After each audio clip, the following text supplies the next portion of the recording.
आसंतु देखिबा यही बहु पुरातन पत्थर कटा होइकिबा खोला होइकरी बना जाइथिबा बांफी। तो आपण देखि पारथुबे यह प्रायतः 250-300 वर्ष पुराना अटे एठाकार लोकों को पचारिबार जहाँ जना पड़ला। तो यह कर्नाटक रे अटे। तो सेतेबेले भावन्तु कौनसी टेक्नोलोजी न थाइकरी भी केते परिश्रम करिकरी हम भारतीय शिल्पी माने पेय जलर स्रोत भाव में एमती बांफी को निर्माण करिसेंती। ये एरिया रे ऊपर केवल 2 फुट रु 4 फुट पर्यंत माटी थाए, बाकी तल को पूरा पत्थर लेयर। तो से पत्थर लेयर को काटिकी बहु गभीर ये माने पानी ऑटोमेटिक सन्त होची झरा पड़ी बांफी बा कूओ भाया। तो एथरू गोटे दिन पानी पिया जाऊला, रोषवास व्यवहार करा जाऊला। यह बहुत पुराना आश्रमटीए।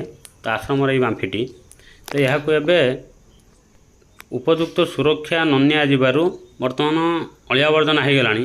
किंतु भावन्तु थरे सेतेबेले केते परिश्रम करिकि याहाको बनैथिबे हम भारतीय